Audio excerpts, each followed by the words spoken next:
Welcome to the 2024 AAPD National Community Event. Tonight's MC makes global impacts. He is a combat Army veteran, a 4-time track and field All-American, and a 2-time Olympic trials qualifier. However, one misstep in life cost him his leg and ended both his Olympic dreams and military career. Yet since his injury, he won the long jump silver medal in Sydney, Australia, advised 4 U.S. Secretaries of States, and founded the United States Olympic and Paralympic Committee's Paralympic Military Sport Program, which helped wounded, ill, and injured service members use sport as a tool for their rehabilitation. He was just recognized as one of Real Leaders' top 50 global leadership speakers worldwide. Please welcome, from Colorado Springs, 2-time TEDx speaker, long jump silver medalist, AAPD board member, and homemade waffle lover, Mr. John Register. It is so fantastic to be with all of you. It is so fantastic to be with you. The National Community Event. This is amazing. I hope you're having a great time. Thanks for coming in and being here once again. My name's John Register, and for those that can't see me, I have a nice purple jacket on. I'm wearing nice rims. I'm an African-American man with some beautiful sparkles of brown in my white beard. I have a black shirt on. I have a cello in the background. I also have a painting from Ida Jackson. It's the Funeral Processional. And I have a sports picture when I was running for the University of Arkansas. And, you know, this event has always been such a powerful event for me. And even though we've morphed over the years, it is the first time I was really introduced to the Association for the American Association for People with Disabilities. I came to this in 2007, as you heard in the introduction, after building the Paralympic Military Sport Program. That program was helping wounded, ill, and injured service members use sports as a tool for the rehabilitation. And I really didn't know too much about the disability community until I was awarded the Paul G. Hearne Leadership Award for building that program. It's since turned into the Department of Defense's Warrior Games. And then from there, it was the impetus for Prince Harry's Invictus Games. So the things that we do, even the amazing Hearne Award awardees that you'll hear tonight from, they have so much of a runway in front of them, and you are such a powerful impact and influence for them to share their ideas and communicate their messages to this world. So in 2012, I was also asked to be one of 35 co-chairs for President Obama's re-election. And in 2020, I was asked to be the keynote speaker for all U.S. ambassadors at the request of Secretary Pompeo. So I kind of cover both sides of the aisle as well. And leading championship teams in crisis. Now I run Inspired Communications, where our keynote speakers work with business professionals who are ready to, get this, really amputate fear and transform adversity into advantage. AAPD is my greatest teacher in this movement. And Judith Heumann, my dear mentor, when I was at her funeral, you know what? I found out that she was like everybody's mentor. Holy cow. We lost a dear one. Hold on, excuse me one for a second. I'm just kidding. I was pulling my best Judith Heumann, because every time you talk to her, she's always on the phone with some ambassador and she has to take an important call all the time. She was just an amazing human and just was a dear friend of all of our community. Tony Coelho asked me to fly out to DC one day. He was one of our founders of the Americans with Disabilities Act, writing that into existence. And he asked me to fly out to DC. He said, bring 2 forms of identification. Didn't tell me why. Marched me right into Valerie Jarrett's office, who was working for President Obama. Holy cow. Why am I the sports guy in this room? And then other beautiful people like Ann Cody, who has been my teacher and mentor the first time I got up in front of Congress to talk.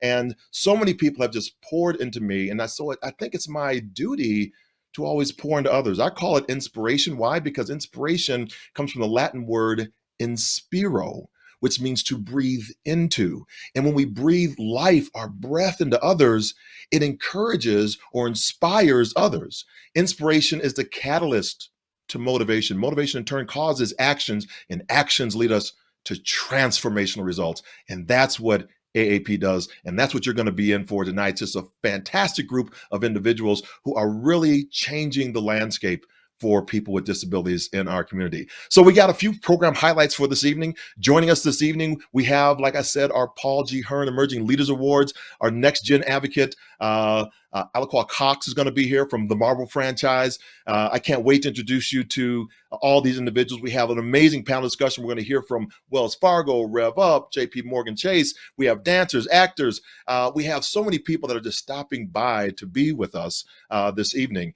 We even have a Secretary of Transportation and another person that's going to surprise us as well from the Acting Secretary, Department of Labor. We'll introduce you to them. Remember, as you are there, use that hashtag.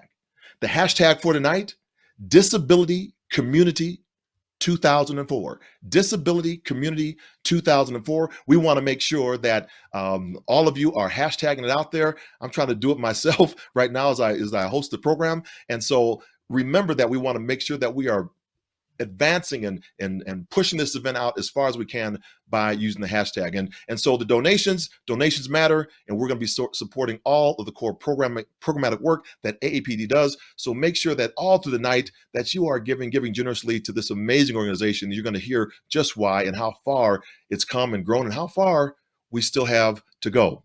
So without any further ado, I want to introduce to you our board chair. I've worked with our board chair for at least 8 years. You do not get to know someone until you break bread with them. And beyond the board meetings, our lunches we've had, our current board chair invited me into her lovely home to share a beautiful meal with her family, her husband, Paul, her daughter, Marie, and son, Mark. And so let me tell you, she is a fantastic cook. Domino's Pizza never tasted so good. Domino's Pizza never tasted so good. I'm teasing. I'm just teasing. It was Chinese food. Her parenting skills did not really amuse me as she put her only son in harm's way. After her son asked me, the Paralympic silver medalist, to play a game of air hockey. People, I'm a competitor, a fierce competitor. I am going to win at all costs, and I don't care that your 5-year-old is in a Buzz Lightyear pajamas. I'm still going to dominate and win. Thank goodness, Susan Diegelman takes her AAPD board chair responsibilities more seriously. Please welcome the executive director of external affairs for AT&T, the one who guided us through the pandemic, and the one who subjects her children to air hockey humiliation, our steadfast board chair over the last 3 years, Susan Diegelman.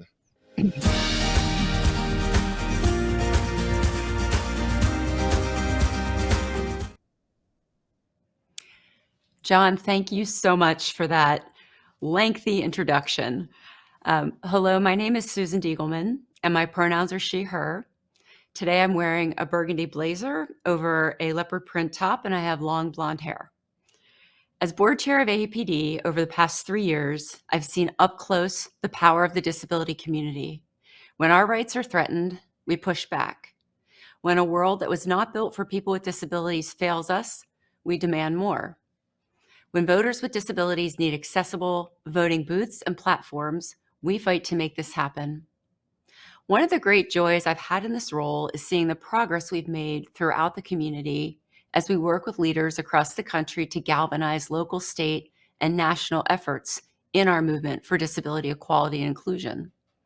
Tonight is truly a community event. Many of you may remember our spring event as a gala. While we have fun memories from past galas, it's time for us to evolve our relationships with all of our supporters and use this national gathering to ensure all members of our community are present, heard, and engaged. This free event tonight would not be possible without support from our national partners. Throughout the evening, you will see our sponsors recognized for their commitment to our community. I'd like to take a moment to verbally recognize the following sponsors. National Platinum sponsors include National Structured Settlements Trade Association and Wells Fargo. Our National Gold sponsors, Bender Consulting Services and JP Morgan Chase. Our National Silver sponsors are Comcast, Coca-Cola, and Waymo. Thanks again to all of you for your outstanding support. I'd like now to welcome a special guest for this evening, the 19th Secretary of Transportation, Pete Buttigieg. We not only appreciate Secretary Buttigieg taking the time to join us this evening, we appreciate his commitment to our community and to harnessing technology and the resources we have available to make this country one that is accessible for all Americans with disabilities. Now, please help me welcome Secretary Pete Buttigieg.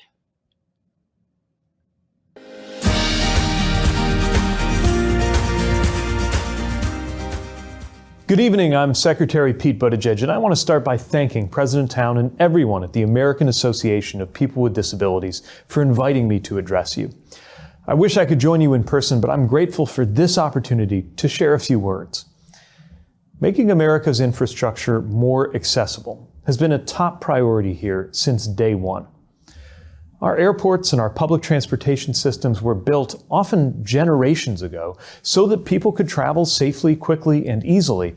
But the reality is, too many of these structures and systems were not built to accommodate people with disabilities, a group that includes millions of Americans. The consequences of this range from major inconvenience to serious injury. I remember about 2 years ago meeting a Marine Corps veteran, Charles Brown, who at the time led Paralyzed Veterans of America. He described an incident that happened to him when boarding a plane. An airline staff member dropped him onto a jet bridge while they were removing him from his wheelchair and broke his tailbone. The injury caused an infection that he barely survived. Shocking stories like this are far too common, as well as cases that may be less extreme, but that dominate too many travelers' experiences with America's transportation systems. Every person deserves to travel safely and with dignity. It's a basic expectation that everyone should be able to bring to their transportation experience. And that's why the Department of Transportation has taken decisive action to help America live up to that principle. We introduced the first Airline Passengers with Disabilities Bill of Rights to ensure that air travelers with disabilities know their rights about moving through airports and boarding aircraft comfortably and safely. And this past February, we announced a new proposed regulation that will ensure airlines offer prompt, safe, and dignified assistance to passengers who use wheelchairs and mandates training for airline employees and contractors to ensure that they provide safe and dignified assistance to passengers traveling with wheelchairs.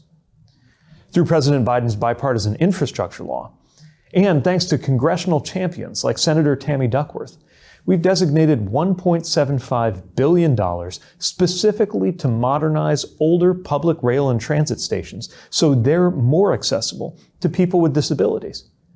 It'll mean things like functioning elevators and escalators, making sure that the platform is more flush with the train for safer boarding. Steps that open up the kind of access that many people take for granted when it comes to using public transit. We're also making major accessibility upgrades to America's airports, including wheelchair ramps, better passenger boarding bridges, and accessible restrooms. And with an eye to the future, we are making sure that the electric vehicles, EV charging stations, and automated vehicles being designed today will be fully accessible to people with disabilities. It's broader than any one program or initiative.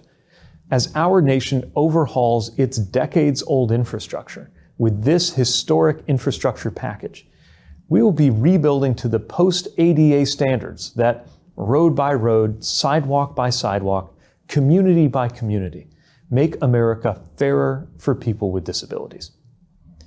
Of course, so much of the progress that we've made at DOT is due to the tireless activism of disability rights activists and experts, like all of you here tonight. Your advocacy, perseverance, and dedication have made this country a better, fairer place.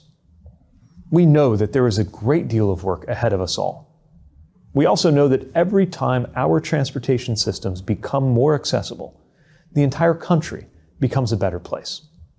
So this administration will continue to partner with you and to do everything in our power to deliver equity of access in every aspect of our nation's infrastructure.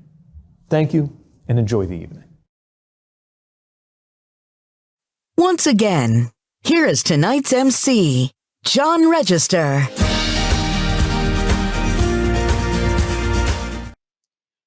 We want to thank Secretary Buttigieg for joining us this evening. Wow, what some powerful remarks. We know we need to amputate the disrespect and amplify the dignity, and they're doing just that over at DOT. So we want to thank him once again for sharing those remarks with us this evening. Now we're on to my distinct honor to welcome our amazing CEO, who, by the way, has not invited me over to her home, probably because she doesn't have an air hockey table. But anyway, we met on multiple occasions, and once at the Olympic and Paralympic Training Center in Colorado Springs, I fell in love with her just for her advocacy, her passion that she has for this work. And when she was not on the hot seat during her interview for her current role, we were over there in Washington, D.C., and just watching her work.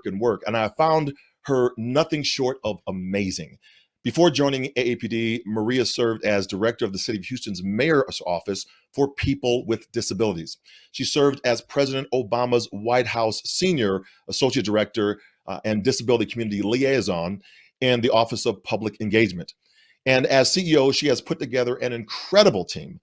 Our programs are being expanded, including the summer internship program and the Rev Up program, which continues to grow across the country, growing our staff to the largest it's ever been. Why? Because it needs to meet the demands that are in front of us. Ensuring AAPD's voice is heard in the policy discussions on Capitol Hill and beyond, and working across the community during the pandemic. Please welcome our leader, our champion, the one that wears the best shoes I've ever seen in my life with them kicks. They're awesome. Celebrating her 5th year here, the illustrious Maria Town.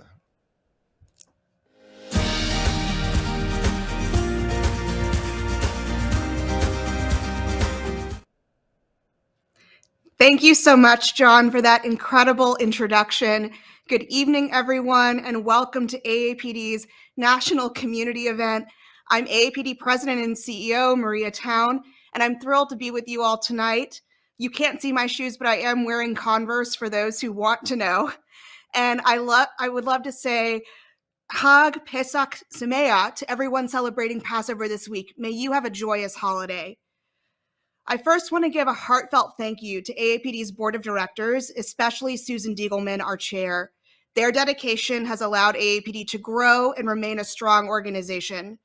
I also want to give an enormous thank you to the entire AAPD team, our staff, interns, fellows, and contractors who have worked incredibly hard to ensure that we have impactful programs and effective advocacy. Finally, I want to extend my gratitude to all of you, everyone attending tonight and those who will watch this recording later, for all that you have contributed to AAPD. If you shared opportunities to become an AAPD intern or to receive an AAPD scholarship or award, you helped us reach more program participants this year than ever before. Our program participants' lives and careers are transformed by the way our programs provide connection to community, leadership development, and advocacy training. Each of our programs has expanded in strategic and meaningful ways this year, and I couldn't be prouder. If you donated, your funds helped move more than $500,000 to support disabled grassroots activists and organizers. If you participated in any of AAPD's action alerts, you have helped us have a phenomenally effective year of advocacy. I wish I could name all of the wins by our community in this year, but that alone would take our entire allotted time tonight and beyond. Even with all this progress, we continue to face barriers and ableism that prevent disabled people from thriving. For example, despite our community's committed advocacy, the COVID-19 pandemic's national emergency and public health emergency statuses expired, and the CDC further shortened isolation guidelines, putting disabled and immunocompromised people at further risk. But at AAPD, we are using the tools that we have to help keep our community safe. We recently announced the opportunity to apply for our COVID-19 and higher education community grants, and we are excited to support a new generation of disability advocates on college campuses pushing for community safety and inclusive education. AAPD is also working hard to ensure that the 2024 elections are accessible, that candidates and ballot measure campaigns address issues important to the disability community. Rev Up coalitions and activists across the country are engaged at every level this election season. AAPD has issued a candidate questionnaire to all candidates currently running for president. We've shared a memo with major television networks about covering disability issues, and we've resolutely told both major parties that we will not tolerate ableism being used to earn cheap political points. Last fall marked 50 years since the passage of the Rehabilitation Act. In reality, this law was passed 3 times before President Nixon would sign it, and its regulations under Section 504 were only finalized after massive pressure and direct action from disabled activists, including the longest occupation of a federal building in U.S. history. Fast forward to last September, at the Department of Health and Human Services, we were not staging a sit-in, but instead introducing the Secretary of Health and Human Services at a press conference to announce a historic proposed rule updating Section 504 to prevent disability discrimination in healthcare. Once finalized, hopefully later this month, it will be one of the most substantial federal achievements towards health equity for access for disabled people in history. The new 504 rule is one of several impactful proposed regulations that AAPD has worked on to improve or finalize this year. Perhaps the most important part of our work on all of these proposals was that our comments centered the diverse stories and experiences of the disability community. Thank you for trusting us with your stories. They are truly a precious gift. Before we had civil rights legislation, accessibility requirements, or disability data, we had our stories and our shared experiences as disabled people. I believe in the power of sharing disabled stories, and even more so, I truly believe that AAPD's work is nothing without community. So thank you for being here this evening, for your contributions to our community and to disability rights, justice, equity, and inclusion. And thank you again for supporting AAPD. I'm now very excited to introduce special guest Imani Russell and the musical How to Dance in Ohio. Imani is a Black, Boricua, queer, and trans disabled multi-hyphenate artist. This past fall, Imani made their Broadway debut as Mel in the history-making musical How to Dance in Ohio. When I learned that there was a new Broadway musical that cast actually autistic actors as autistic characters, opened with a discussion of cross-disability access, and addressed issues related to inclusive education, employment, and love, I knew we had to have them perform at this event. The How to Dance in Ohio cast and team has prepared a series of recordings for us tonight that can only be seen here. With that, welcome Imani.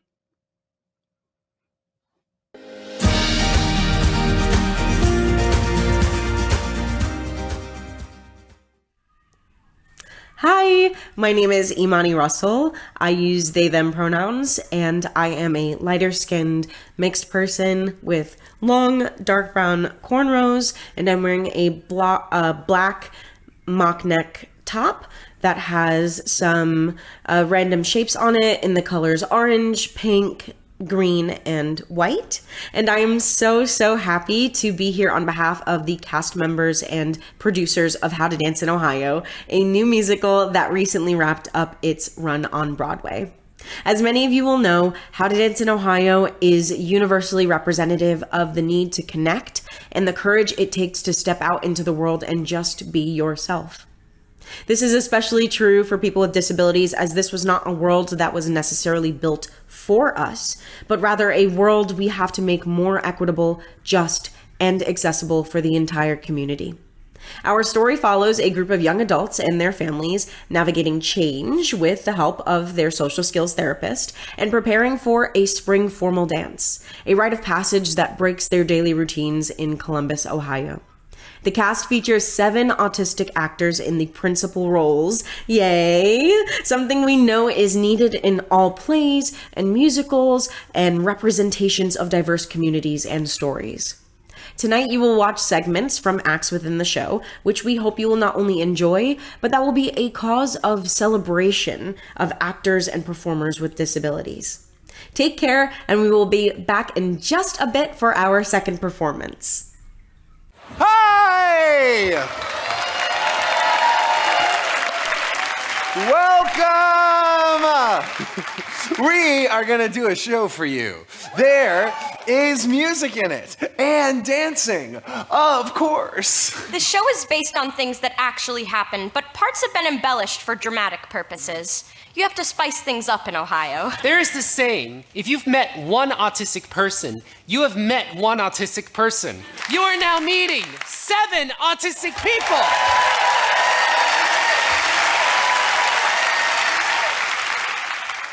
The characters we play in this show are also autistic, and my character has a quick change, so I'm gonna go now.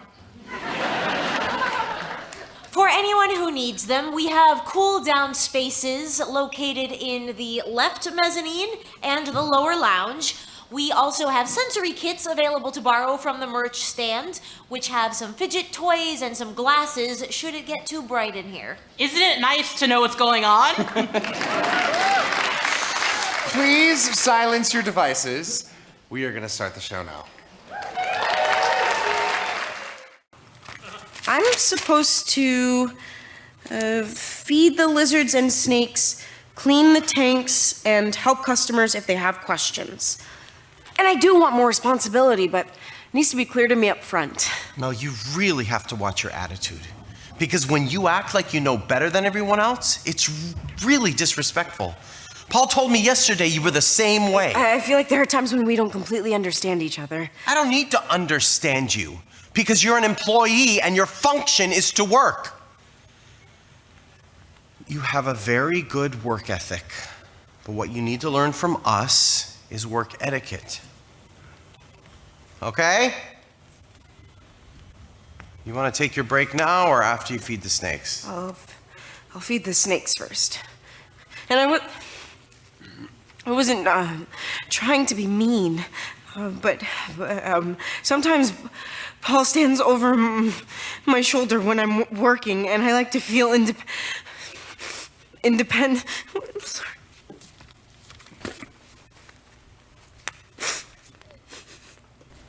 I'm actually going to take my break now.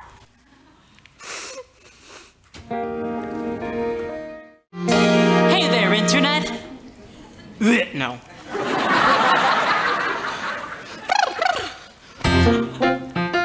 Hello from Ohio. I'm Remy, and this is The Many Faces of Me. With me, Remy. I said my name twice. Okay. Hello from Ohio.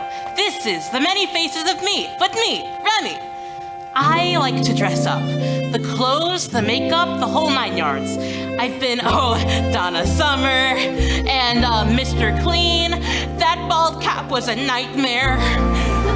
My dream is to design movie costumes one day, but we all have to start somewhere. And today's look is one that my grandma called nuanced. Presenting the 6th member of the Spice Girls, Autistic Spice. Come the voices of doubt saying right on cue, this world will never make space for people like you. I see my past rejections ringing on the wall, and I wish I felt nothing at all.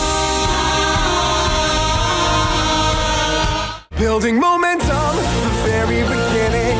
Building momentum, the energy spinning. Knowing I'm throwing my best chance away. If I have to throw a new dance every day, it's the only way how to keep growing from now. Building momentum.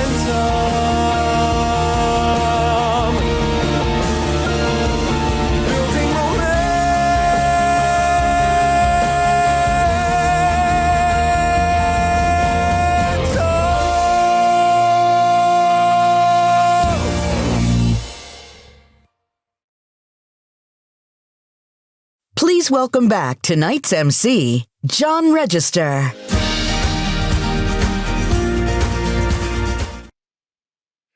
Woo, that was fantastic. I want to see the rest of the show. And yes, representation does matter. I have done a wardrobe training myself, and now I'm in a splash purple jacket. Amp, for the rest of this evening, we want to make sure that you're using the hashtag Disability Community 2024. If you've been using it, keep on remembering it is that, once again, disability Community 2024. Keep those donations coming, like the Olympic motto of Citius, Altius, Fortius, swifter, higher, stronger. Those words are not written in the superlative, the highest form of the word, but they're written with an ER stem ending, that I can be the swiftest today and swifter tomorrow. I can jump the highest today, jump higher tomorrow. I can lift the heaviest weight today, lift heavier weight tomorrow. If you've already made one donation, make a greater donation even right now. So keep on those gifts on coming. So the next person I get the chance to introduce is another fellow Paul G. Hearne Awardee. And oh my gosh, what an emerging leader that she is. Please welcome this person. The award, though, well, let me tell you real quickly. Each year, AAPD proudly presents the Paul G. Hearne Emerging Leadership Award, an award given to emerging leaders with a disability who exemplify leadership, advocacy, and dedication to the broader cross-disability community. Paul G. Hearne was one of AAPD's founders, and I was honored to receive this award as well. So please welcome our first Paul G. Hearne I can't even talk now. Our first Paul G. Hearne awardee tonight, poet, activist, and author, Valois Vera.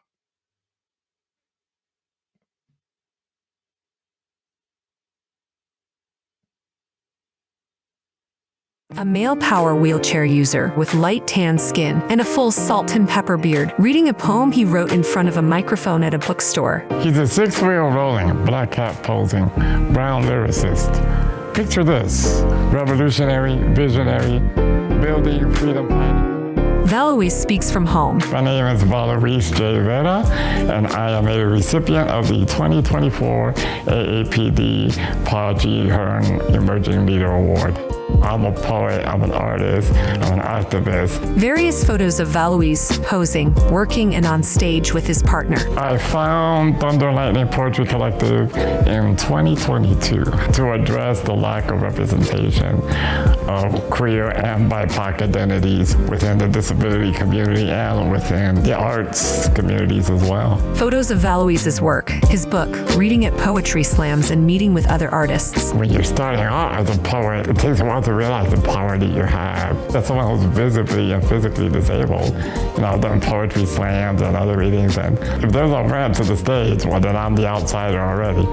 We're here to amplify and uplift disabled BIPOC and disabled queer poets and artists as at least a reminder that disability is much more than what you typically see in spaces. Let's use our work to educate, to liberate the community. Valois working at home on his laptop. So early 2022, on my own book launch, I thought, man, what if we could do some kind of virtual poetry event that only with disabled, BIPOC, and disabled queer poets.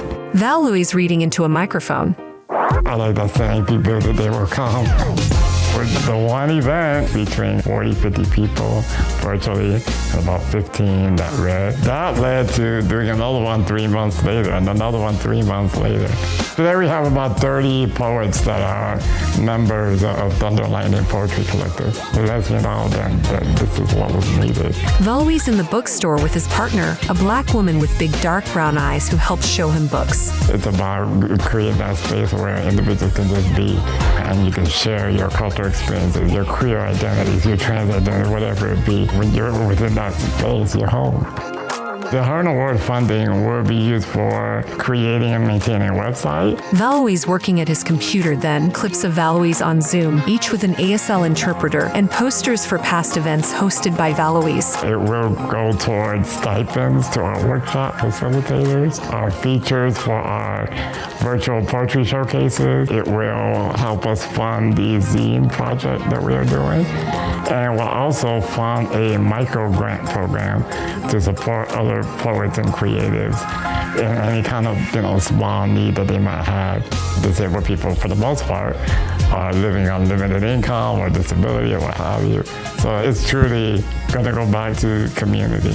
Valois in the bookstore looking at his book, Crip Lyrics, and showing off one of his poems. Then Valois pulls up to a microphone. Having that connection and having that association with AAPD, I'm pretty confident that we're going to see more disabled BIPOC and disabled queer poets show interest. Valois Valois at events posing with other poets and artists. Then, Valois in the bookstore posing with his book, Crip Lyrics. The poets in the collective have stories that need to be told, whose voices are powerful like thunder and their beings are brilliant like lightning.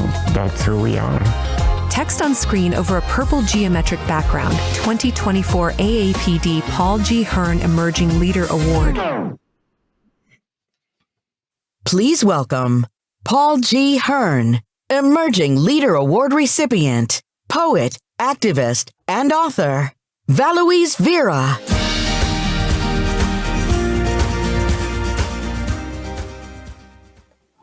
Hello, my name is Valois J. Vera, and I use he, they pronouns. I am a brown male with glasses and a full salt and pepper beard. And I'm wearing a black hat, black shirt and jacket. I am seated in my wheelchair in my home with a bookcase filled with books and accessories in the background. 2 years ago, I created a space for disabled BIPOC and disabled queer poets, storytellers, and creatives. This is my community. These are my people. What began as a one-time platform for multi-marginalized disabled voices is now a growing hub of workshop and performance spaces, publications, and justice-centered initiatives. Thunder Lightning Poetry Collective is home to poets, writers, performers, artists, and documentarians who through various forms of creative expression embody the power of thunder and the brilliance of lightning. These are my people. This award and the support of AAPD is significant to the growth and impact of Thunder and Lightning Poetry Collective. And for that, I am grateful. Paul G. Hearne was a visionary and known for his tenacity. It is my honor to accept this award in his namesake and to continue amplifying and uplifting the work of community, the work of my people. I would like to quickly thank AAPD, Coalitions of Texans with Disabilities, Arts Spark Texas, the members of Thunder and Lightning Poetry Collective, and finally, my mom, Kelly, for serving as a model of resiliency and faith, and my life partner, Michelle, who pours love and encouragement into each step of my journey. And thank you for being here, sharing in this experience, and for supporting the work of all disabled people. Thank you, and love and liberation to each of you. Please welcome AAPD board members and host committee co-chairs, Joyce Bender and Eric Vaughn.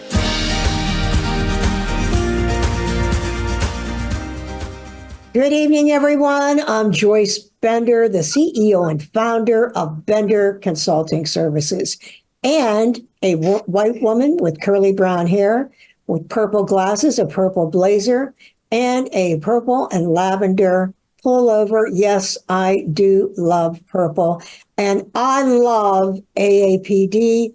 I have been on the board since the year 2000, and presently I am the vice chair of the board. But what we're talking about tonight is I am the co-chair of the host committee with one of my favorite people, Mr. Eric Vaughn. We are back by popular demand. Joyce, it is so great to be back with you and see you again, especially.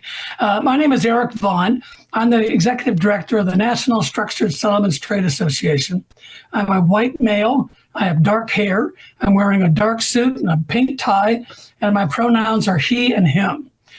Joyce and I are the co-chairs this year of the brand new National Community Event, celebrating not just AAPD, but the entire community, our accomplishments, our objectives, and what we're working on together. And Joyce, this is not our first rodeo. We got together back in 2004. Can you believe that? I know. It seems just the other day, and it has been fun and wonderful ever since, Eric. I just love working with you. And as I said, I love AAPD. But every single year that we've gotten together to work together for AAPD, we have focused on our sponsors, the people that we need to go out and ask for their support to be involved in our programs. Without our sponsors, we cannot offer the programming that AAPD has become famous for, our internship program, our technology forum, every single thing that we do all year long. Joyce, is there any sponsor this year that stands out in your mind that you'd like to mention to our audience? Wells Fargo, the great Wells Fargo. They are so awesome, and they have done so much to really contribute to us being able to help Americans with disabilities. I know you have a superstar you are about to introduce, Eric. Well, I'm thrilled to have the opportunity to welcome and introduce Wells Fargo's new Chief Accessibility Officer, Andrew Holbrook. Andrew is a fabulous individual working with a spectacular company. And his new role, we want to thank Andrew for his leadership and commitment and partnership with AAPD. And with that, Joyce, all I can say is it's great to be back with you. I hope we get to do this many, many more times in the future. There's nobody I enjoy working with more than Joyce Bender. Love you, Eric.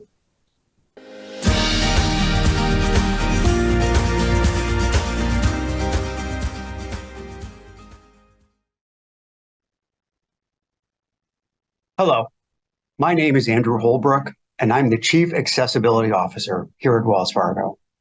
I'm a white male, I have salt and pepper hair, and today I'm wearing a brown suit with a white shirt and a brown and white striped tie. I'm also wearing my Wells Fargo lapel pin. Behind me is an office building overlooking the streets of San Francisco. My pronouns are he, him.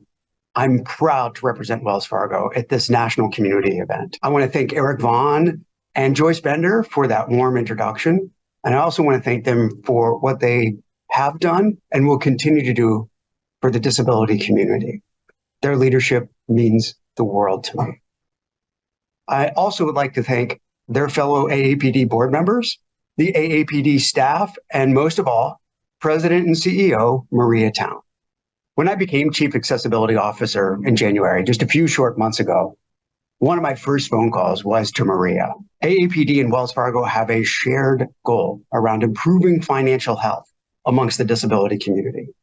I look forward to continuing to work with Maria, the board, and the staff of AAPD for the years to come and improving on our efforts, both for this goal and our other shared goals. On a personal note, I'm especially excited to be participating in this event during a presidential election year. That's because AAPD's Rev Up campaign is something that I'm real excited about. What does Rev Up stand for? Register, educate, vote, and use your power. This is personal to me because I have 3 political science degrees, and I like to think I know something about the importance of voting. AAPD certainly does. So I encourage you to go check out the Rev Up campaign on their website, and most of all, register and vote. Once again, thank you, AAPD. We at Wells Fargo are excited to be part of this national community event, and I am personally honored to be representing Wells Fargo here. Thank you. Please welcome our Rev Up panel moderator, AAPD Rev Up Coalition's coordinator, Alexia Kemmerling, and Rev Up panelists, Chicago election judge, Dawen May, program associate for Speaking Up for Us in Maine, John McGovern, and AAPD Fannie Lou Hamer Leadership Program alum and Fox Family Foundation intern, Ami Jean. Hello, good evening. My name is Alexia Kemmerling. My pronouns are she, her. For a quick visual description, I'm a white woman with shoulder-length wavy blonde hair, wearing clear glasses and a cream-colored button-up shirt with black dots. I am the coordinator for Rev Up at the American Association of People with Disabilities. Rev Up stands for Register, Educate, Vote, Use Your Power. We are a nonpartisan coalition of organizers working to increase civic engagement in the disability community and improve the accessibility of elections. Although we are a national movement, we believe change happens at the state and local levels, So today I'm joined by three awesome disability activists from around the country to talk about advocacy, civic engagement, and the power of the disability vote. Hi and welcome, panelists. I will pass it to each of you to introduce yourselves. Hey everybody, I'm Ami. I'm in Houston. My pronouns are she and her. Visual description, I'm a Black woman with Black dreadlocks with blonde tips pulled into a ponytail. Hi, my name is John McGovern. My pronouns are he and him. I am a white man with black hair with glasses. I'm wearing a button-down shirt with checkered pattern on it, and I am a program associate with Speaking Up for Us in Bangor, Maine. And I'm also a self-advocate, a part of Rev Up Maine. Hi, my name is DeWin May. I am a young Asian man with short black hair and I smile every day and I'm in a wheelchair. I am wearing a button-up shirt and tie. I am an election judge in Chicago and I am part of Reverend Up in Illinois. Great. Thank you all so much for joining us. So let's get to our panel. My first question is for John. John, what is one barrier that makes voting difficult for people with disabilities and self-advocates? And can you tell us a little bit about what advocates in Rev Up Maine are doing to address this? There can be a lot of hard words on the ballot. There was a question in Maine's last election that was written at the graduate school reading level. The measures was about changing Maine's constitution to match the rules in the state that say people with guardians can vote. The measure did not pass even though people with guardians can vote. The measure was written with really hard words and was hard for voters to understand. We think that is why it did not pass. A lot of people might not know if they can vote, especially if they have a guardian. It can be difficult to understand the rules. The ballot measures would have helped. Instead of using hard words, use the definition of the word instead, where it can be explained easier on the ballot for people.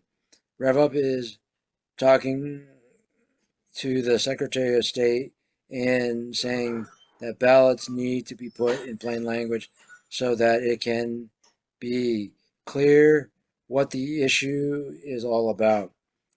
I think that on the ballot measures, it should be clear to the voter that yes means yes and no means no. Every time the election happens, I have to ask a question to my dad because it gets confusing. I think having plain language will encourage more people with disabilities to vote, and more people without disabilities too, especially young people and the elderly. Wow, thank you so much, John. Plain language is really important for making our democracy accessible, and I'm really excited about the work that Rev Up Maine is doing to make sure that voting is accessible to everyone in your state. My next question is about civic engagement. Dawen, you have been a poll worker for 10 years in Chicago. As a leader with a disability, why is working as an election judge important to you? Voting is important to me because it allows me to lead the way to a better community. The minute I vote, I post that I voted on Facebook. People should vote so they can get the right person in office. I play a role in the community when I vote, but I wanted to do more to be a part of it. As an election judge, I get to know people in my community. I get to meet all kinds of different people. You also get a little paycheck to be an election judge, so you can buy things you want or need. As an election judge, I like to hype people up for election day, like, election day, come on out. It is important to make the polling place accessible for no accidents, like bumping into a table. We imagine a big circle on the floor to make sure there is enough space. It is important to have wheelchair-accessible voting booths. People with disabilities should sign up to be an election judge if they want to. Amazing. Thank you so much for sharing, Dawen. And my final question is for Ami. So, Ami, we know that our communities face so many barriers in civic engagement and in our everyday lives, and this advocacy work can be really difficult. So, I'd love for you to paint a picture of the future for us.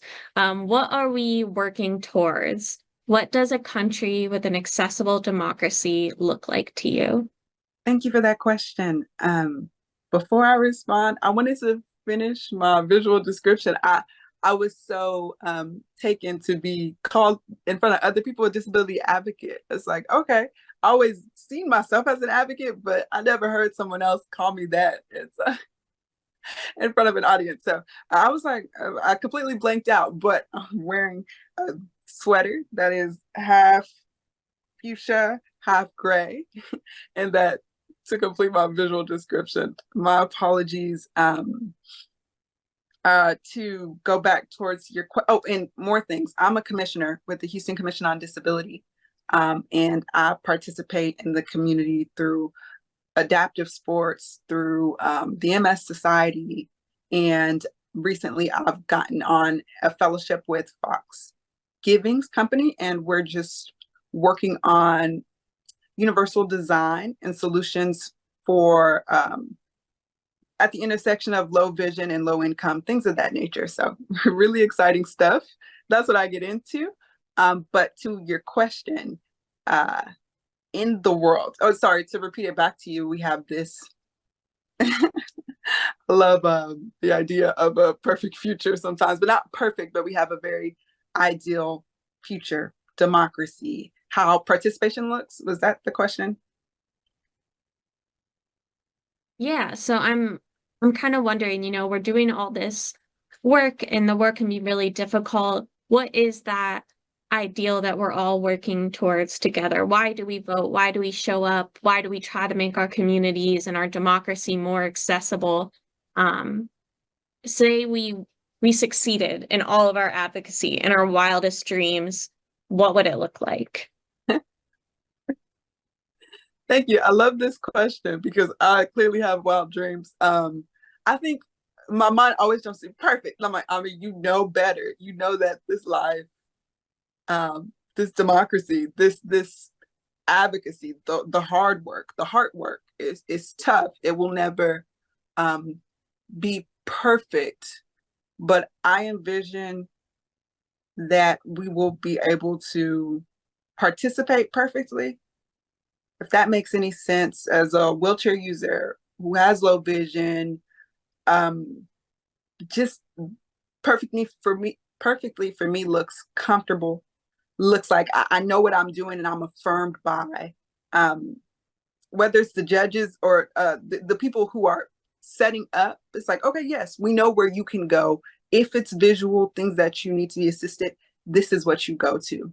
So in this perfect world, it's like marginalized communities, people who don't feel welcomed in the space typically, not what are hosting it, are invited, are already there, whether it's people from the LGBTQIA community, whether it's disabilities that low, blind, visually impaired, we have the deaf, all of us are actively participating. So never a perfect democracy, but we are participating perfectly.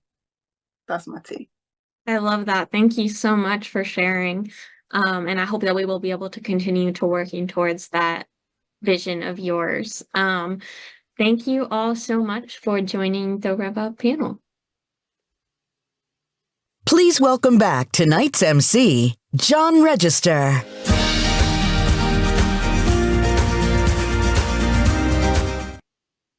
We are moving so fast through this program this evening, and I just want to keep on hearing all these amazing leaders just talking about this. Rev Up is near and dear to my heart. You heard from Joyce and Eric. They are a great duo. They've been around for a while. And then Valois, wow, what an amazing person, and what he is doing is just incredible. So now please welcome, I've done another wardrobe change before that, wardrobe change. I'm now in green because y'all got to keep on donating, all right?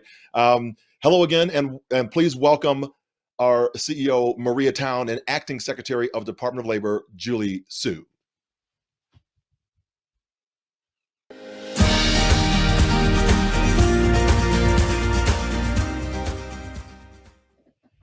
Acting Secretary Sue, thank you so much for joining us today.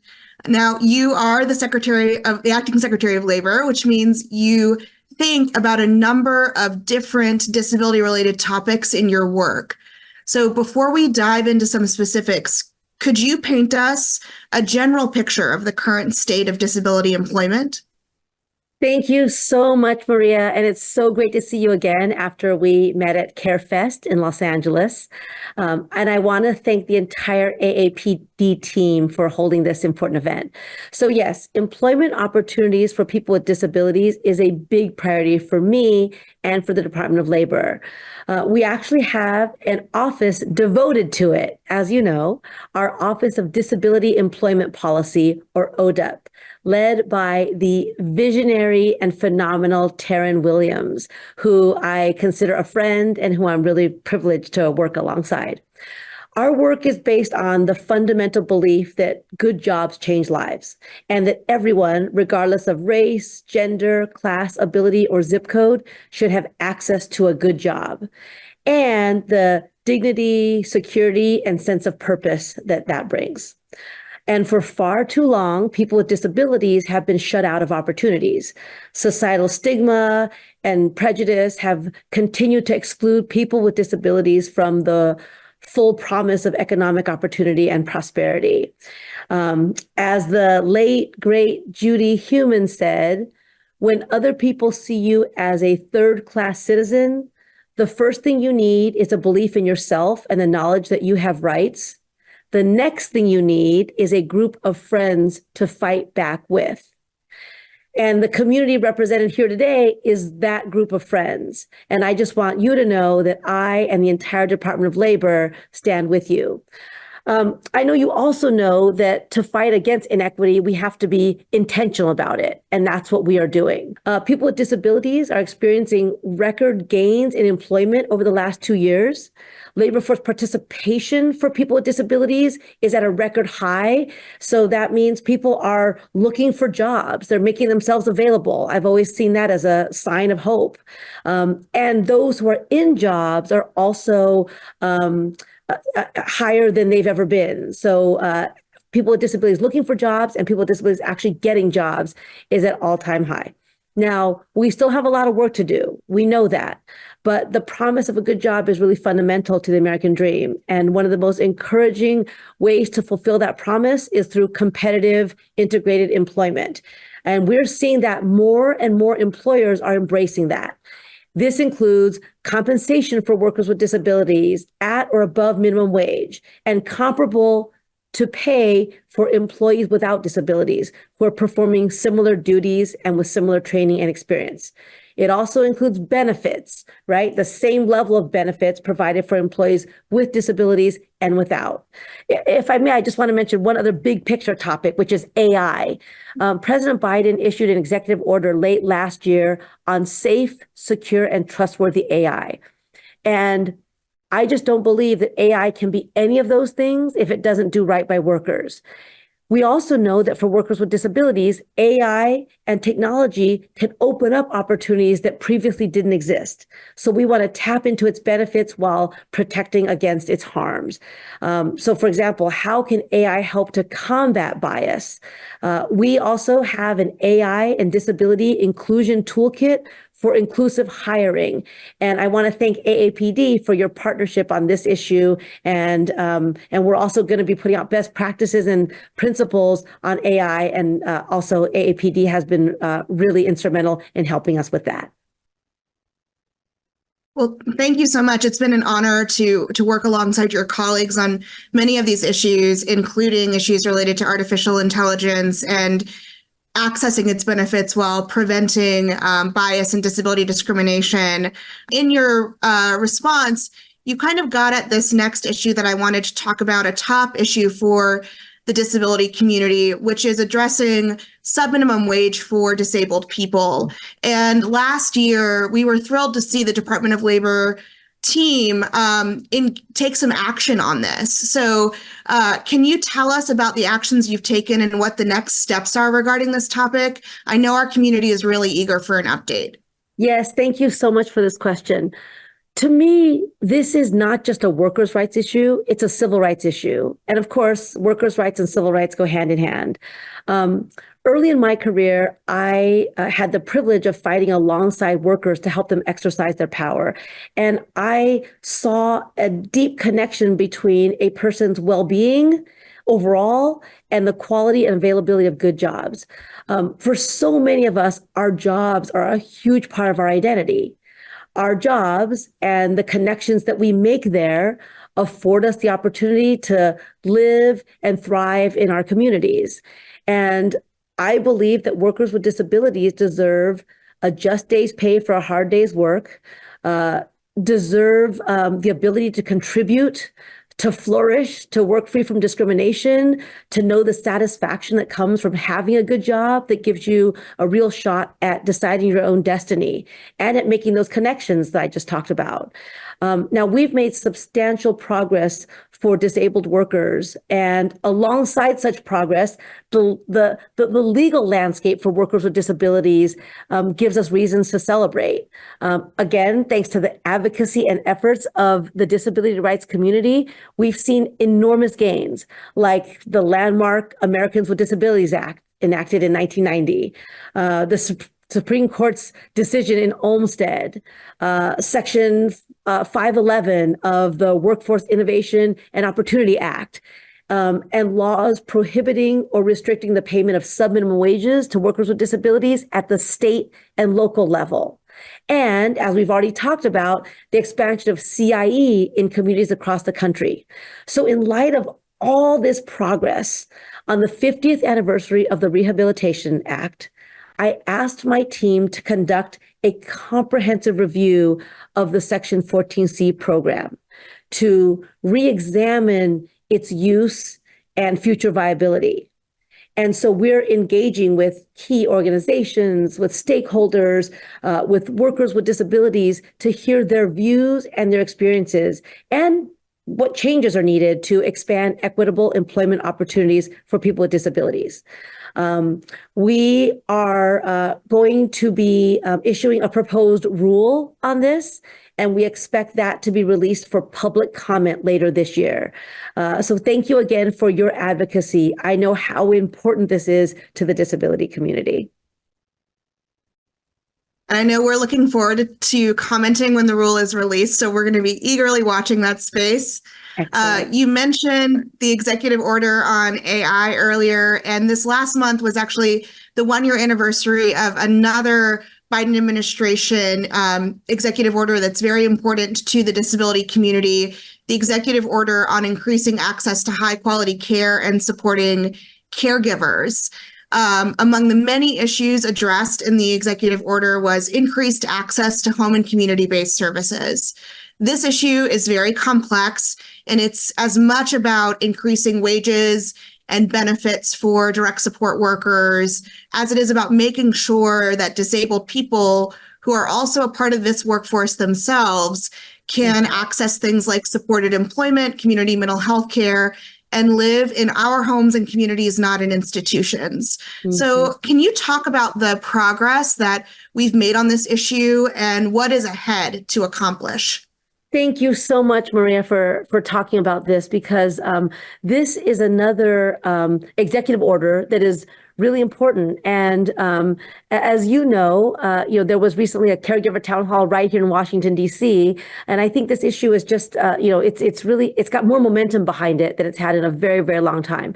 So in the very name of the executive order, increasing access to quality care and supporting caregivers is the understanding that we do not have to choose between reliable, excellent, affordable care on the one hand, and the well-being of those who provide the care on the other.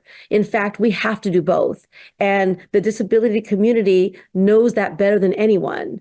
That's because of what you mentioned, right? It's both in the need to access care to support their independence, but also the fact that people with disabilities make up an important part of our caregiver workforce. So again, these have to be good jobs. And as is often said, care work is the work that enables all other work, right? Care workers enable others to go to work and know that their loved ones are cared for. And President Biden knows this too. So when he spoke to to the caregivers who were in town here in DC, he said that we cannot have the strongest economy in the world if we don't have the strongest care economy in the world. And I know that for the disability community, access to care is a civil rights issue. Many people with disabilities and older adults depend on direct care workers to assist them with daily tasks like eating, bathing, dressing. And so the Biden-Harris administration is investing in our care infrastructure. For example, the American Rescue Plan Act, which the president signed, it was one of his first acts when he came into office. It provided vital funding to support the expansion and enhancement of home and community-based services.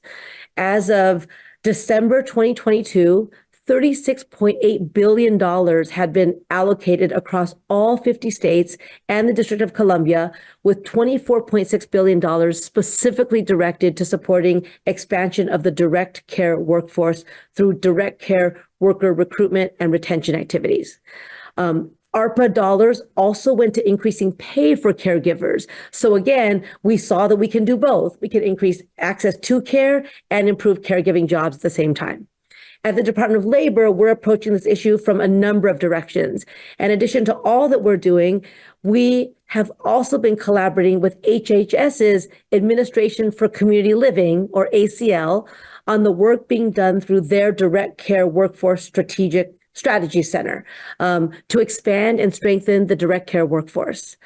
Also, ODEP has convened multiple listening sessions and a think tank with ACL to help better understand the underlying factors contributing to the care crisis and to strategize about the best ways of addressing them. As a result of all these efforts, we are working to address job quality as well as informality and the professionalization of the paid care workforce by highlighting state-level best practices.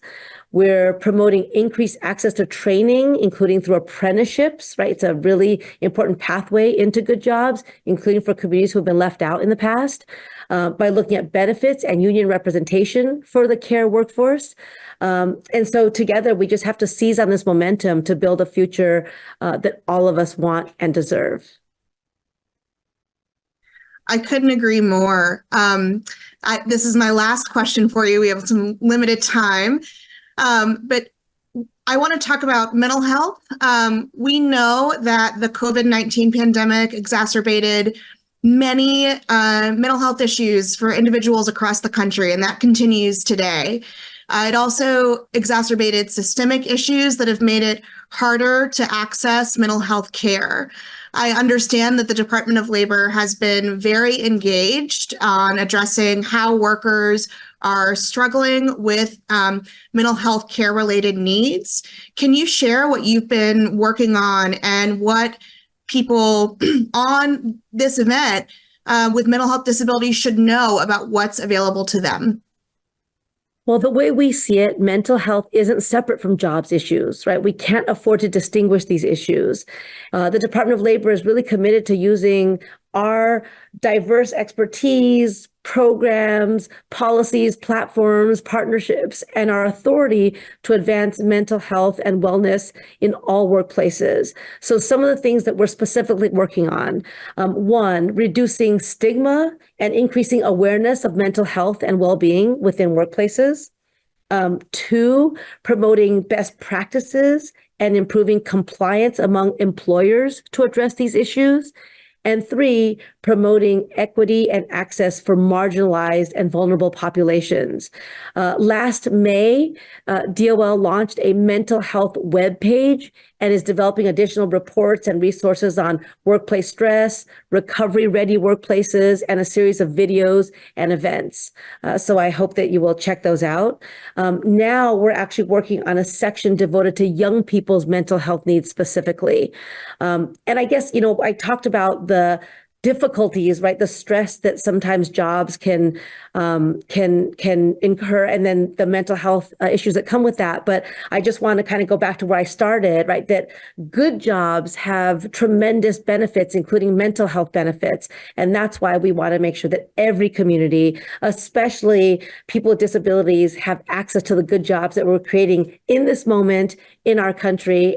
That's the way that we make sure that we leave no one behind. So thank you again so much, Maria, for the questions and the conversation. Yeah, thank you, Acting Secretary. It's been a pleasure and an honor to be in conversation with you tonight. Thank you, Maria. Please welcome, from J.P. Morgan Chase, Head of Community Development and Financial Health and Wealth Creation for the Office of Disability Inclusion, Dina Grillo.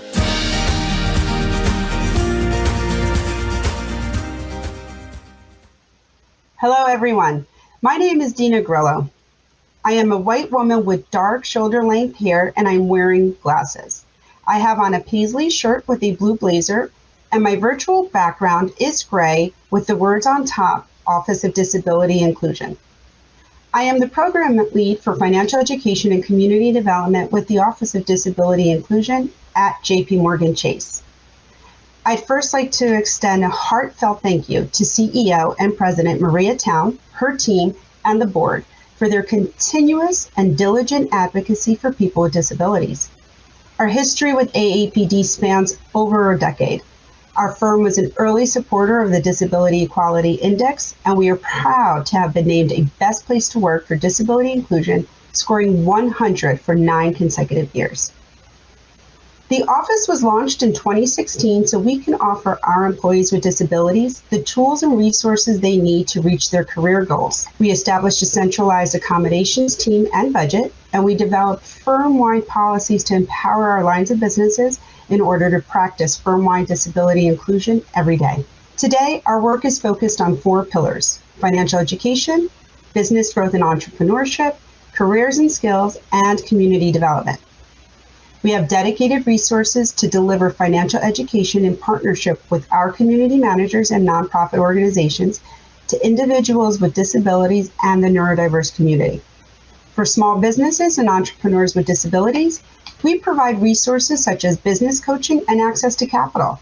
And we continue to strengthen our advocacy efforts to work with our disability nonprofits and community organizations to support outreach, civic engagement, public policy, and solutions that will help people with disabilities thrive. Our global neurodiversity strategy, such programs as Autism at Work and our business solutions team, demonstrates how diverse ways of thinking lead to heightened productivity and neuro-inclusion. We are very proud to support AAPD, its leadership and members in moving the needle on disability inclusion. We hope you enjoy today's National Community Event. Please welcome back tonight's MC, John Register.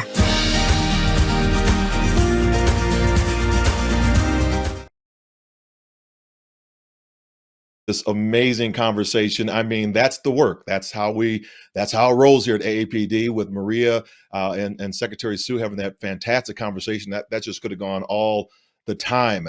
Access to care, sub minimum wage, AI. I'm not even here right now. This is my avatar. I'm just kidding. But who is not an avatar tonight, boots on the ground, is our second Paul G. Hearne Emerging Leader Awardee. Now, Paul G. Hearne was passionate about cultivating leaders to advance the disability rights movement. And through the award, Hearne's legacy has continued. In over 25 years, we have been recognizing nearly 70 individuals with this honor. The funding provided by this award is supported has supported advocacy, has supported education initiatives, skill building, organizational infrastructure, and a Paralympic military sport program, and much more. Our second awardee tonight is a group of 3 remarkable individuals.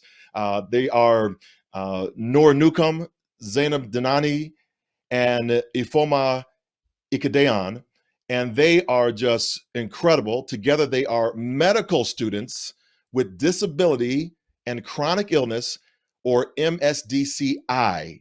Let's learn more about these 3 remarkable leaders. 3 women happily introduce themselves, smiling at the camera. I'm Ifoma. Hi, I'm Nora. I'm Zainab, and we are some of the leaders of medical students with disability and chronic illness, or MSDCI. We're 2024 AAPD Paul G. Hearne Emerging Leader Award recipients. MSDCI as a national organization was built on expanding the collective power of individuals with disabilities within medical education. MSDCI is both for individuals who are in medical school with disabilities and chronic illnesses and the patients that we'll be serving in the future. Ifoma listening with a stethoscope to a patient's back. Zainab, then Nora. We are building internal advocacy and really looking to change the system to make it more accessible and inclusive of people with disabilities. Zainab Danani, board chairperson, a South Asian woman with medium-length black hair. Photo of a younger Zainab with her cat. I first started having health issues when I was 17. In my application for medical school, I was questioned about whether or not it made sense for me to go into medicine, and I just remember feeling convinced that having a disability or having a chronic illness would be seen as a weakness. Zainab walking outside, then Nora Newcomb, executive director, a white woman in her late 20s with shoulder-length brown hair and large blue glasses. I come from a family that has a lot of chronic illness and disability. Photos of a younger Nora posing in front of her school's science building, working in a lab, in a lecture hall, and presenting at a conference. When I was younger, I don't think I realized I was different, and then when I got to college, started hearing more stories of people who identified as disabled. It was like a light bulb went off, and I was like, oh yeah, this is me. There's a label for this. It's the way that the world views me, and that was a shift that was new. Ifoma Ikedimu, associate director, a 24-year-old Nigerian American with long box braids and glasses. Photos of a younger Ifoma posing in front of a sign and presenting at a conference. My journey began when I started in medical school. Up until that point, I identified more as an ally. Photos of Ifoma in traditional Nigerian clothing and of her treating patients. I grew up as second-generation immigrant. A lot of cultures and communities still viewed disability and chronic illness as something debilitating, as something negative, as something that they don't talk about. When I started medical school in 2018, there was a newly formed medical student organization called Medical Students with Disability and Chronic Illness. The 3 leaders each shared about their disability, identity, and experience, and it wasn't spoken about with an overtone of shame. There were multiple times I was emailing saying can I apply to this? Can I join? Ifoma speaking, then walking down the hall of a hospital in scrubs and a mask. Getting played in MSDCI was the launching point for my deep dive into the community. And then at the same time, I started having some health problems, so it was very serendipitous. Nora walking down the halls of a hospital. I was hoping to start an organization at my school,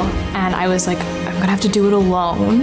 And then I was introduced to Zainab, and we've been working together since. I started MSDCI as a national organization, and it's blossomed into this really big thing. We're a little over 4 years old, and we have over 40 chapters. We do see it continuing with largely student-driven effort, but what's exciting is we've also launched our nonprofit governing board that will be overseeing overall strategy and sustainability for the organization. Photos of online and in-person presentations. Most of our work is done virtually, hosting webinars and presentations on various topics. Talking about personal experiences with disability and barriers. Going to conferences and talking about what MSDCI has done. We have created a guide to accommodations, created multiple policies that have been passed through the American Medical Association. The Hearne Award will help us create more sustainably accessible events. Roll out new mentorship programs. Nora and Ifoma speaking to patients. Our work is helping to improve knowledge, acceptance, and accessibility. The wide reach of the AAPD will help us spread that message outside of our medical bubbles. In the medical world, disability is often seen as pathology. We are changing that narrative. Nora using a stethoscope on a patient's stomach and back. Nora's patient smiles at her. We're shifting away from teaching about people with disabilities as diagnoses and into thinking about them as people. Our hope is that through our work and through partnership with the AAPD, we'll be able to create a world in which individuals with disabilities and chronic illnesses can live life not restrained or impeded by the healthcare system, but are able to live the life that they have the right to live.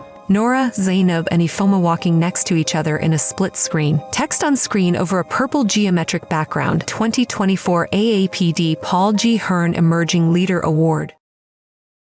Please welcome Paul G. Hearne Emerging Leader Award recipients from medical students with disability chronic illness, founder, Executive Director Emeritus, and Board Chairwoman, Zainab Dainani. Associate Director, Ifoma Okadian, and Executive Director, Nora Newcomb.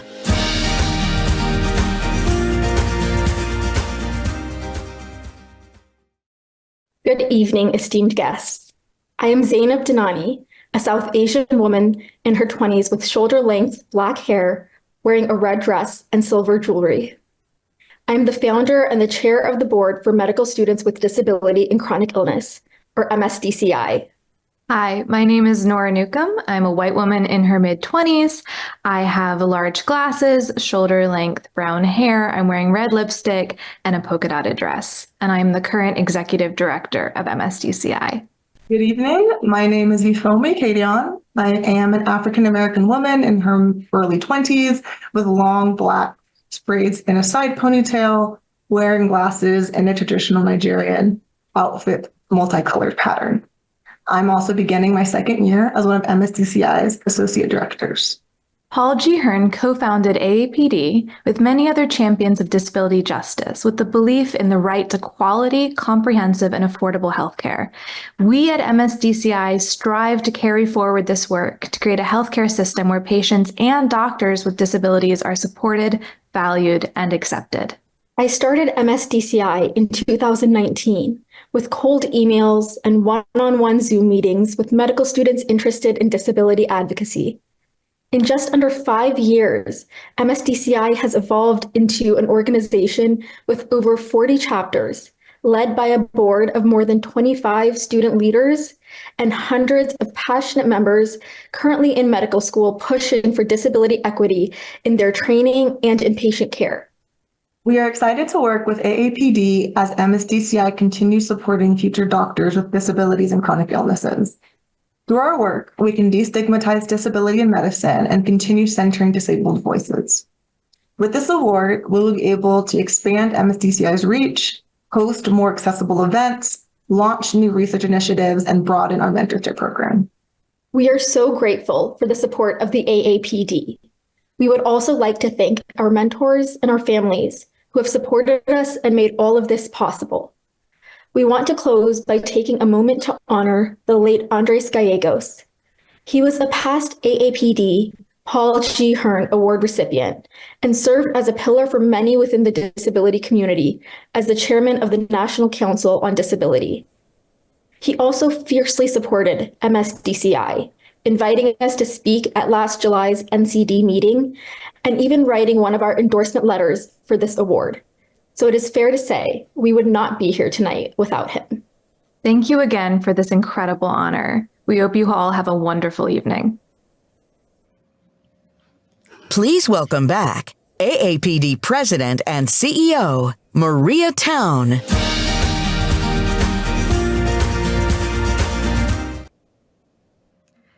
Hello, it's me again. Congratulations again to MSDCI, Zainab, Nora, and Ifoma. I know Andres would be so proud of you, and you will continue his legacy of fighting for healthcare equity in everything you do with MSDCI and beyond. It is now my pleasure to introduce our special guest, Alaqua Cox. Alaqua Cox is an up-and-coming actress known for her breakout role as Maya Lopez, or Echo, within the Marvel Cinematic Universe. She made her first debut as Echo in the Disney Plus series Hawkeye to rave reviews. This year, Alaqua's solo spin-off series, Echo, premiered at #1 in viewership for Hulu and Disney Plus. A strong advocate for the deaf community, Alaqua was born and raised in the Menominee Indian Reservation in Wisconsin and is of the Menominee and Mohican Nation. Please welcome Alaqua Cox.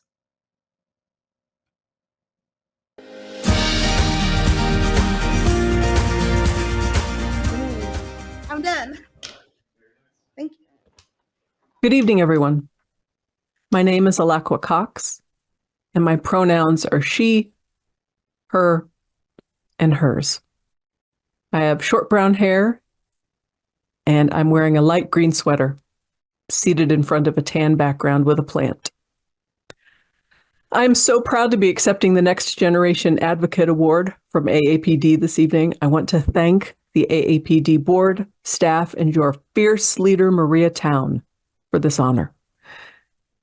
The name of this award, Next Generation, really resonates with me. When the casting call for a deaf Indigenous person was first put out, I didn't see myself in this role. Acting was not on my radar. Plus, I am an amputee and Maya's character is not. But my friends kept sending me the posting and encouraging me to try out. So I did.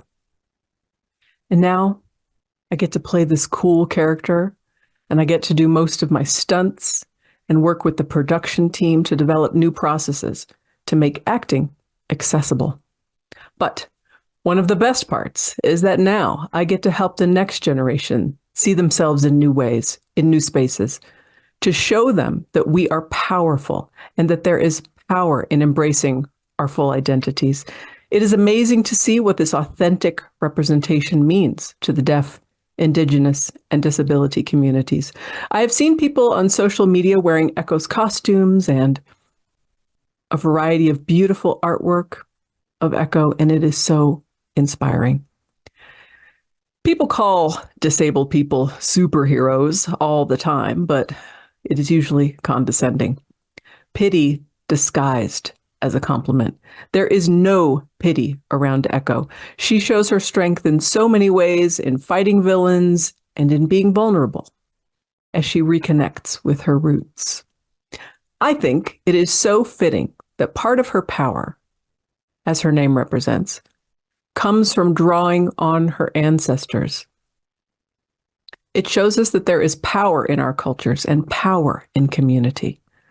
I am proud to be part of the generation that can harness this power and encourage other people of color, deaf people, and people with disabilities to embrace our full selves and break free of the stereotypes that hold us back. Thank you. Once again, here is tonight's MC, John Register.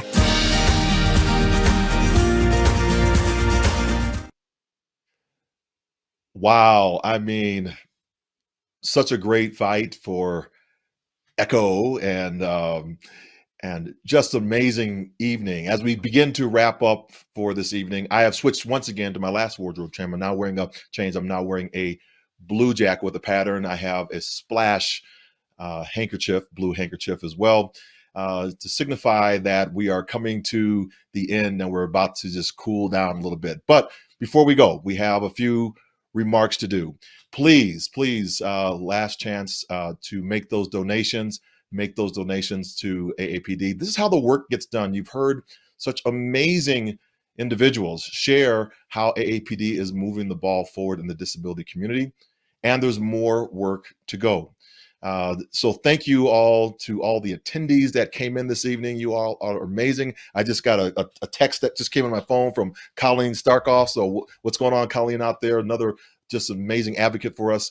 And as we move through this, your sponsorships of the sponsors who have been here with us, you help us get the work done. This sometimes is not easy, and it's not, and it takes some funding, and you all help us with that. So thank you, and thank you for all those who donated this evening. We also have a Save the Date that's coming up, right? So save the date for the ADA celebration, the Americans with Disabilities Act celebration on July 25th in Washington, D.C. More information coming out about that, but save the date, July the 25th. Once again, my name is John Register. My pronouns are he, him, and his, and it's been an honor to serve you this evening as your host for the night. We have now another second performance, Imani Russell and the rest of How to Dance in Ohio. You heard them before. We're going to get a chance to hear them one more time. Oh my gosh, they're just fantastic. And so, Imani, just tee us up for what we're about to see.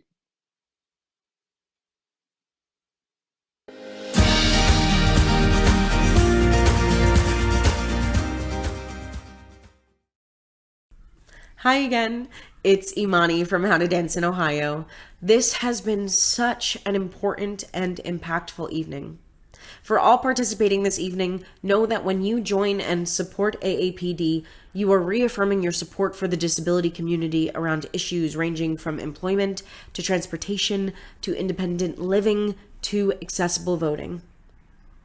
All of us over at How to Dance in Ohio have been honored to be a part of tonight's event, and we are excited to close out tonight's show with the following performance. Enjoy, take care, and we look forward to continuing our work with AAPD and the entire community. Bye! I want the same for her, to enjoy, to endure one small victory, 'cause we could use a victory. Each small victory can feel gigantic.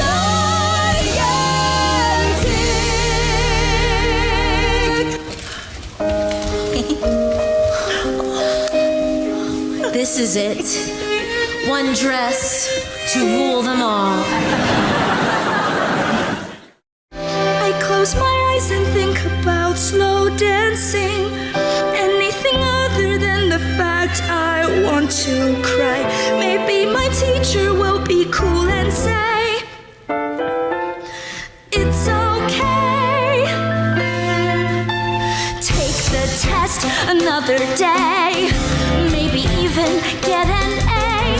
One day go to Tokyo and see a cat cafe. Slow dancing my life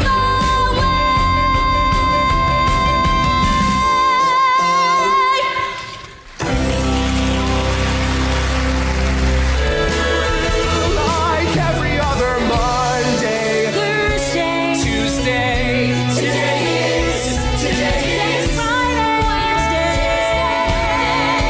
today is Friday,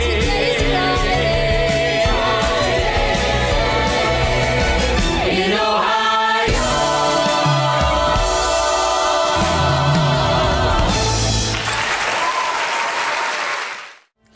Because victory is also a possibility. The odds improve each time you try. Your skin gets thicker, failure stings a bit less. And maybe that's worth all the worry and stress. To get all dolled up in a suit or a dress and dance. Because victory is only a possibility if you take your chance. Tommy, we've so much in common. I still want to curl up and die. Maybe this will end in disaster, but I'm gonna try.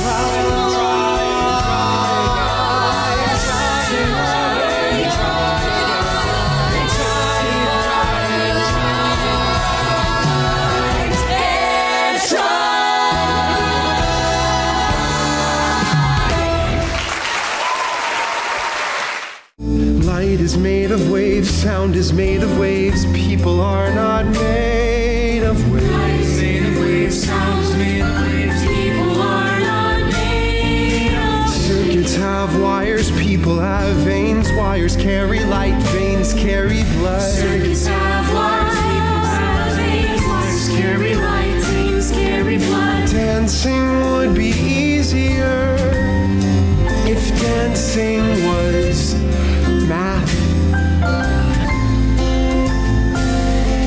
Still I know current only can flow on a closed eye.